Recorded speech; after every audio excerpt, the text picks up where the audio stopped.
સાવલીના કલ્યાણપુરામાં દારૂના અડ્ડાઓ અને અસામાજિક તત્વોનો આતંક જોવા મળી રહ્યો છે, જેને લઈને સરપંચ સહિત ગ્રામજનો દ્વારા આ બાબતને લઈને કલેક્ટરને આવેદનપત્ર આપવામાં આવ્યું હતું.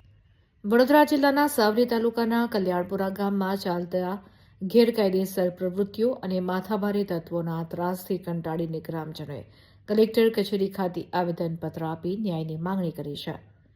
પિલોલ ગામના સરપંચ કાંતિભાઈ વસાવા અને દક્ષાબેન ઠાકોર સહિતના અરજદારોએ આક્ષેપ કર્યો છે કે ગામમાં દેશી દારૂની ભઠ્ઠીઓ ખુલ્લે આમ ચાલી રહી છે અને વિરોધ કરનાર સજ્જન નાગરિકો પર હુમલા કરવામાં આવે છે. રાજકીય વગનો દુરુપયોગ કરી મુખ્ય આરોપી મધુભાઈ ઠાકોર હાલ ગ્રામ પંચાયતના સભ્ય અને માજી સરપંચ છે, જેઓ પોતાની રાજકીય વગ અને ગુનાહિત ઇતિહાસને કારણે પોલીસ તંત્રમાં પ્રભાવ ધરાવે છે. ગ્રામજનોએ આક્ષેપ કર્યો છે કે આરોપીઓ પોલીસને નાણાંનું ભરણ આપીને દારૂનો વેપાર ચલાવે છે. ગંભીર ગુનાઓ છતાં પોલીસ દ્વારા નબળી કલમો લગાવી આરોપીઓને તુરંત જ છોડી મૂકવામાં આવે છે. નિર્દોષો પર હુમલા કરવામાં આવે છે. તાજેતરમાં જ 22 નવેમ્બર 2025ના રોજ દારૂના વેચાણ અંગે ટોકતા આરોપીઓએ દક્ષાબેન અને તેમના પરિવાર પર લોખંડના પંચ વડે હુમલો કર્યો હતો. વિશ્વામિત્રી નદીના કિનારે ટીટુ રેસિંગ ટ્રેક પાસે અને ગામના વિવિધ વિસ્તારોમાં દારૂની ભઠ્ઠીઓ ધમધમી રહી હોવાની લેખિત જાણ રજૂઆત કરવામાં આવી હતી.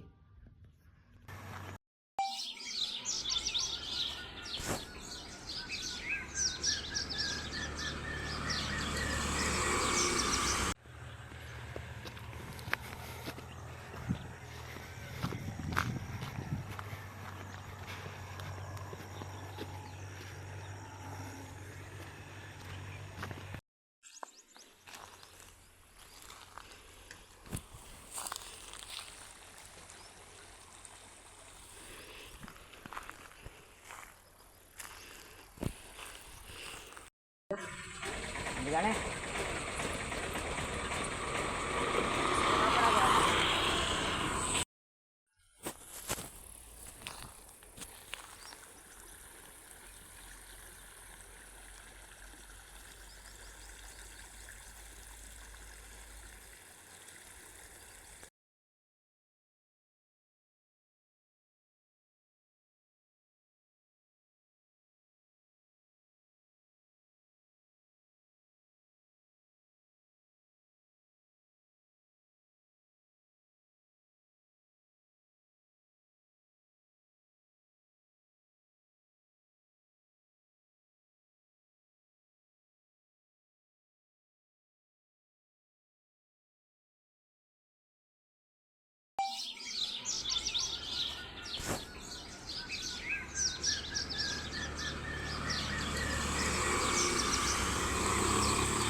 ચાલશે હવે તમે બસ પછી ઉપર લઈ લેજો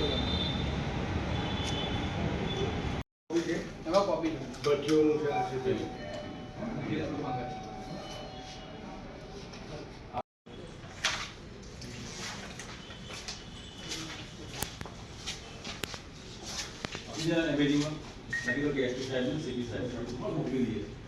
વારંવાર સાહેબ રજૂઆત કરતા પણ પોલીસ સ્ટેશન કંઈ કરતું નહીં. ઘણી વાર રજૂઆત કરી.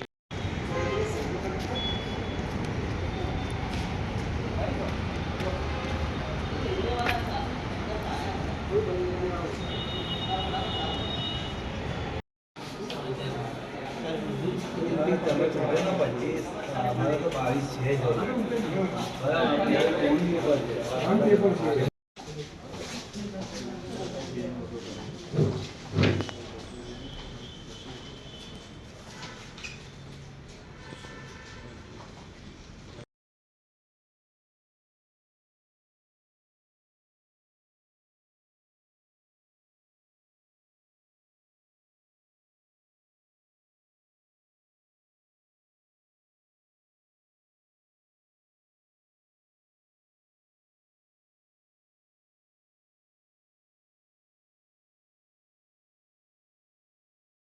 આ દારૂના ધંધાવાળા બુટલેગરો ખરા ને તે ઘરે આવીને લાફા મારી જાય છે.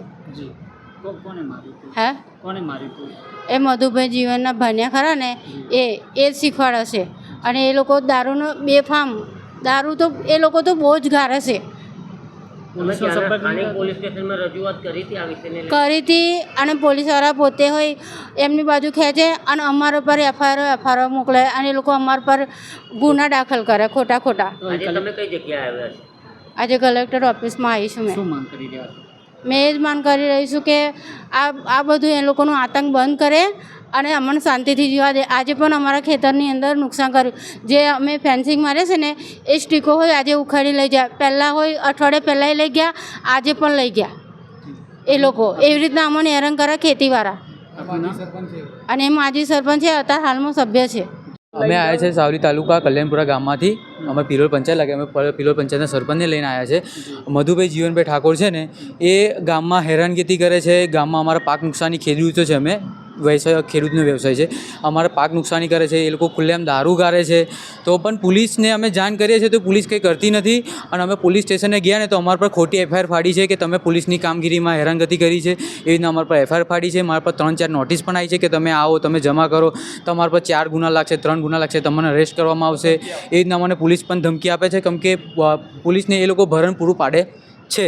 એટલા માટે અમે જિલ્લા કલેક્ટરને કહેવા માટે આવ્યા છે કે તમે આનો અમારે ન્યાય આપો અને આ લોકોનું બધું જે ખુલ્લેઆમ ચાલે છે આ લોકોનું બુટલેગરોનું એમને ઠંડા પાડો અને એમને સમજાવો કે આવું તમે ધંધો કરો છો તો પણ તમે આટલી બધી દાદાગીરી કરો છો, તમે બંધ કરાવો ધંધો આ લોકોનો. ત્યાંની સ્થાનિક પોલીસ તમને મદદ નહીં કરતી? ત્યાંની સ્થાનિક પોલીસને મારી ખેતરમાં જ્યારે સ્ટીક નીકળીને ત્યારે પણ અમે 112 પર પોલીસ પર બોલાયા હતા કે આની કંઈ એફઆઈઆર થાય નહીં. ખેતરમાંથી અમારે બધું લઈ ગયા તો પણ તેઓ પોલીસ પણ અમારે સાથ આપતી નથી. અમે સ્થાનિક પોલીસમાં 112 પર ફોન કરે છે તો આખો દિવસ થાય ને તો પણ મંજૂસર પોલીસ આવતી નથી. કે દારૂ માટે અમે કહીએ કે કલાક પહેલાં કે દારૂ આવ્યો છે તો અમે ફોન કરીએ છીએ તો પણ કલાક થયો આખો દિવસ જતો રહે ને તો પણ પોલીસ આવતી નથી. એટલે પોલીસ અમને સાવ સહકાર આપતી નથી. જગ્યા પર ગયા હતા જ્યાં દારૂ વેચાય છે? હા, અમે ત્યાં જગ્યા પર ગયા હતા. અમે વિડીયો પ્રૂફ અમે જિલ્લા કલેક્ટરે આપણે આપ્યો છે. જી, તો શું માંગ કરી રહ્યા છો? અમે માંગ એ કરી રહ્યા છે કે એમનો જે આતંક છે એ બંધ થવો જોઈએ અને એમને દારૂ ધંધો ને બધું બંધ થઈ જવું અને જોઈએ. એમનો આતંક એટલો વધ્યો છે ને તો ગમે છોકરા હોય જતા રહ્યા. હા, ગામમાંથી 2 છોકરા પણ ગામ છોડીને ગયા હતા. એમની બાજુમાં રહેતા હતા અને ગામમાંથી 2 છોકરા